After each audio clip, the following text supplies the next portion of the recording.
Salut petit vous, ça va vers vous pour une nouvelle vidéo. Aujourd'hui, je ne vais pas te parler d'un poisson. T'es prêt? Elle fait partie de la famille des crustacés. Elle peut être de couleur rose ou grise. On la trouve en eau douce et également dans les mers et les océans. Elle possède des pattes, des antennes, avec un corps long et fin. Une des plus célèbres fait tout le temps le ménage, qu'on appelle nettoyeuse. Elle est La crevette. Oui, c'est la crevette. Oui, je dis oui.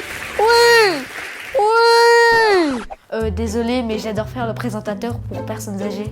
Ça fait plaisir à mes grands-parents. Mais celle dont je vais te parler aujourd'hui n'est pas la crevette nettoyeuse, mais la crevette queue de paon. On l'appelle crevette queue de paon à cause de sa queue qui se déploie et montre des yeux orange cerclés de noir, qu'on appelle des ocelles, comme le paon quand il déploie ses plumes.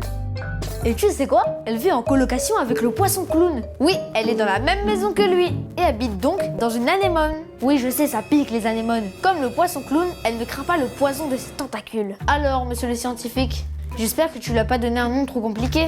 Attention, c'est qu'une crevette, n'est-ce pas? Ancyllocaris brevicarpalis. Tu te moques de moi là, c'est une blague.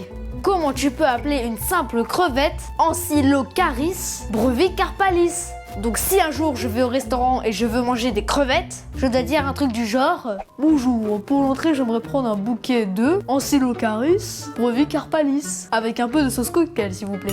Bon, c'est vrai que les crevettes queue de paon ne se mangent pas. Mais quand même, t'exagères monsieur le scientifique. Faudrait que tu sois un peu plus intelligent parfois, hein. Tu ne penses qu'aux adultes et pas du tout aux enfants innocents et pleins de bonne volonté comme nous. Bref. Son corps est transparent et on peut la reconnaître grâce à sa grosse tache qu'elle a à l'avant du corps. C'est trop bizarre, on dirait son cerveau. Tu imagines si on pouvait voir à travers notre tête? Merde. La crevette queue de paon est toute petite. À l'âge adulte, elle peut faire jusqu'à 4 cm. Les mâles sont plus petits que les femelles. Pour se nourrir, elle mange le mucus de l'anémone qui l'héberge et utilise ses pinces chélipèdes. Alors là, je suis allé très loin dans une seule phrase. Je t'ai sorti 2 mots compliqués. Je suis moi-même impressionné par mon niveau de culture générale, n'est-ce pas? Non, en fait, j'ai regardé sur internet juste avant de faire la vidéo. Le mucus qu'elle mange, c'est des petites particules qui se trouvent sur les tentacules de l'anémone. Et les pinces chélipèdes sont les premières pattes en forme de pince qu'elle utilise un peu comme des mains. La crevette queue de paon est carnivore. Mais dans le langage de monsieur le scientifique, on peut dire que la crevette est également détrivore. C'est-à-dire qu'elle se nourrit aussi de débris. Donc elle est aussi omnivore. Ça fait beaucoup de force, hein, non? Omnivore, détrivore, carnivore.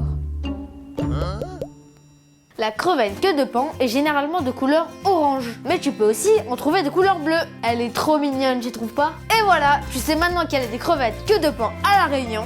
Et tu as appris plein de trucs sur elle.